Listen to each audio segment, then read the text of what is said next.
Vamos a llevar ahora a la práctica lo que acabamos de ver en el vídeo anterior. Entonces, bueno, como siempre, en este notebook se ejecutan las primeras celdas para que los entornos estén replicados localmente. Bueno, importamos las librerías que necesitamos y vamos a usar el dataset que teníamos de los vídeos de la parte anterior, que son los datos de ciertas casas en California. Es una tarea de regresión. El objetivo es predecir cuál va a ser el valor de la casa en función de una serie de atributos, ¿no?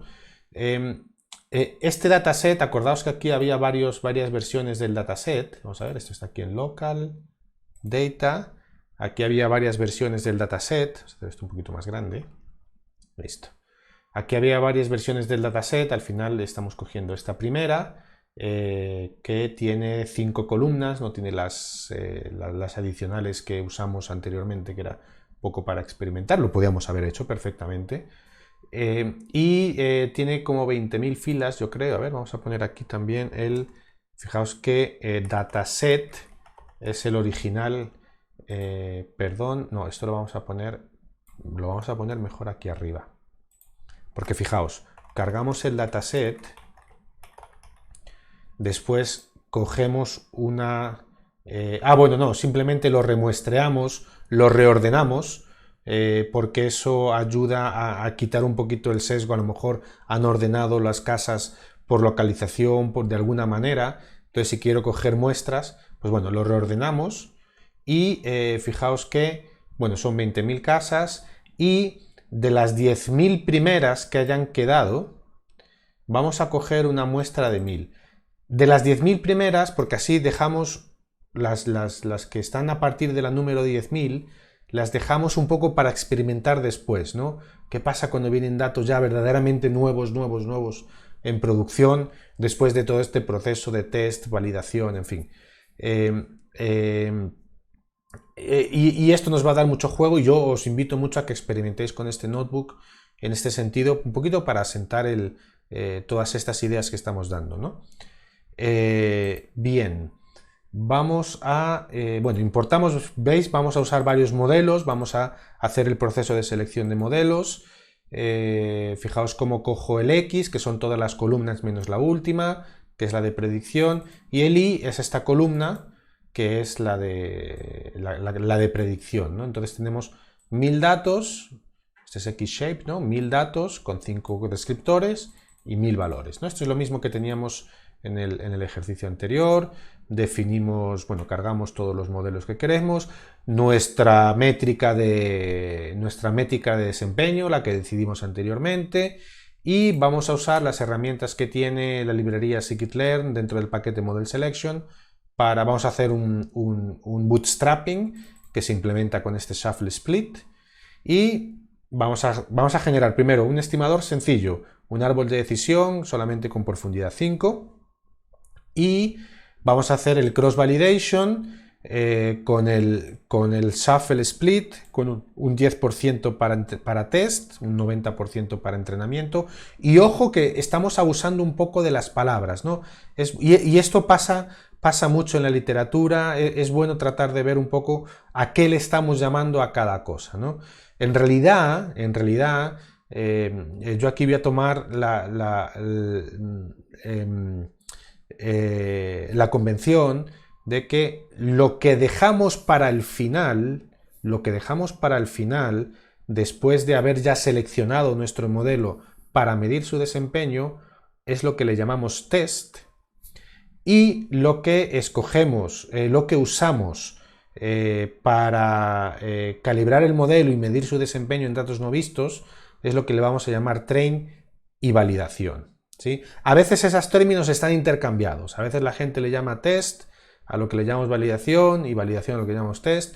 A veces también hay gente que le llama el dataset, le llama el dataset de test a lo mismo que estamos proponiendo acá, pero al de validación, por cambiarle el nombre y que no haya ambigüedad, le llama def, de development. En fin, es bueno que cuando leáis un paper, un artículo, o veáis algún vídeo, o sigáis algún curso, que tratéis de fijar a qué le están llamando las personas a las cosas, ¿no? Es más, este shuffle split yo lo puedo usar para crear mi split de test y train y validación, y dentro del train y validación a su vez lo puedo usar para crear el split de validación y entrenamiento, ¿no? Entonces, el parámetro que define cómo se particiona aleatoriamente resulta que se llama test size. Y este test size depende del contexto en el cual yo esté usando este shuffle split, pues querrá decir es el test que yo dejo para medir el desempeño del modelo que yo he seleccionado, o a lo mejor este test size se refiere a dentro del train validación, dentro de eso, qué parte se queda para entrenamiento, qué parte para validación, ¿no? Entonces, sí os recomiendo que vayáis teniendo, prestando atención a qué le llama cada uno a cada cosa. El concepto fundamental es el mismo, dejar un conjunto de datos para solamente medir, y todo el cross-validation hacerlo con el resto, ¿no? Cross-validation de train validación hacerlo con el resto, ¿no? Entonces, bueno, ojo con los términos y con los nombres porque no son muy homogéneos. Entonces, bueno, por aquí todavía no he hecho el particionamiento de dejar algo fuera para test. Aquí tengo todos mis datos, que son mis 1000 datos, y todos esos datos yo los voy a usar para hacer un cross-validation, o sea, una validación con un bootstrapping, 10% para probar con los datos que no he usado para entrenar, y 10 splits. Y además le voy a decir, bueno, esta es la métrica que quiero que me vaya calculando para cada split, y le voy a decir que me devuelva además los estimadores, porque claro, aunque yo le pase un estimador, él cada vez que genera un split, cada vez de las 10, él entrena uno, entonces tiene un estimador calibrado. Por tanto, él va a tener 10 copias de este estimador, cada una calibradas con un conjunto de datos distintos, ¿no? Entonces aquí le estoy diciendo que me devuelva los estimadores. Eso sobre todo es para que veáis que verdaderamente hay un conjunto de estimadores físicamente distintos, ¿no? Que se han entrenado con un conjunto de datos físicamente distintos, y que me devuelva también los resultados de entrenamiento. Bueno, yo voy a querer tener un criterio si hay overfitting o si no hay overfitting, ¿no? Porque normalmente solamente devuelve los datos de la parte que ya no estoy llamando ni siquiera test, sino de la parte que está dejando para con los cuales no entrena, ¿no? Para medir el desempeño del modelo con datos no usados durante el entrenamiento. Entonces, fijaos que esto es súper rápido, son pocos datos, el árbol de decisión es un método muy rápido, y entonces, ¿qué devuelve? Nos devuelve un objeto que es un diccionario de Python que tiene una lista con 10 estimadores, o una tupla con 10 estimadores, ¿sí? Este es el estimador que se entrenó con el primer split, el estimador que se entrenó con el segundo split, ¿sí? Yo tengo físicamente 10 estimadores. ¿Qué más tengo? Bueno, me cuenta el tiempo que tarda en entrenar y el tiempo que tarda en predecir, que está bien a veces para tratar de ver en dónde estoy gastando más o menos tiempo. Y luego por cada split me da cuál ha sido el rendimiento, el rel mae que yo estoy usando por ahí arriba, que es el que determiné en test, es decir, perdón, en entrenamiento, y lo que les llama test, que lo pongamos entre comillas todavía, que son los datos que no ha usado durante el entrenamiento, ¿no?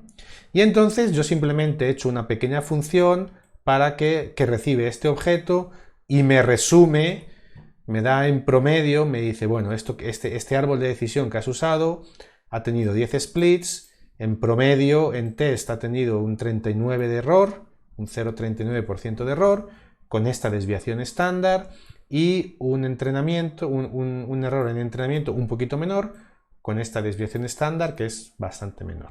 ¿Listo?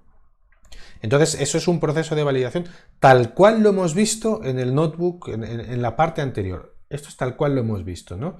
Estamos haciendo el mismo proceso que hicimos en el vídeo anterior, para que veáis que vamos a tener varios modelos y vamos a escoger un modelo, y en el momento que escojamos un modelo, pues vamos a tener que decidir cuál es físicamente el modelo, cómo reportamos, etcétera, ¿no?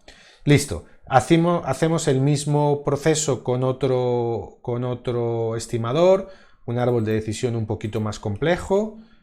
Bueno, veis que es súper rápido. Como es un poquito más complejo, pues ya aquí empieza a tener overfitting. Fijaos que este error es mucho más pequeño.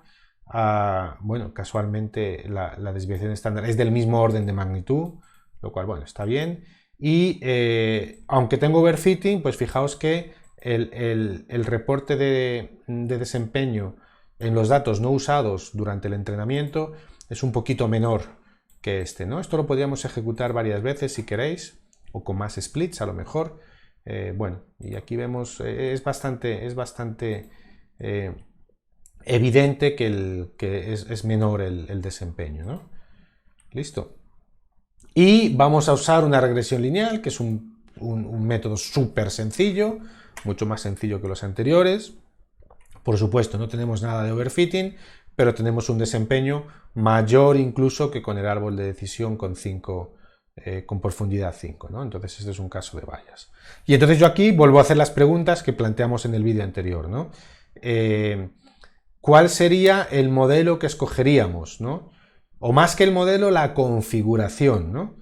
¿Escogeríamos cuál? Escogeríamos probablemente el 2, porque tiene mejor desempeño en test, que es lo que nos interesa. También tiene mejor desempeño en entrenamiento, pero eso no es la razón por la cual lo escogeríamos. Lo escogeríamos por este desempeño en test, ¿sí? O en datos no vistos en el entrenamiento. Y ahora nosotros, y nos hacen la pregunta, ¿y cuál es el desempeño que debemos de reportar asociado a nuestra decisión de qué modelo usar, ¿no?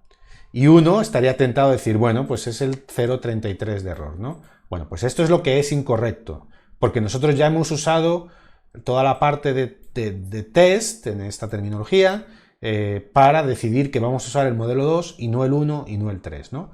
Entonces esta decisión es la que es incorrecta. Pero además tenemos que tomar otra decisión, porque aquí dentro de este Z2 están los 10 modelos que se han entrenado, ¿no? Y entonces la otra decisión es, listo, estamos contentos con este modelo, ¿cuál es el que mandamos a producción, ¿no?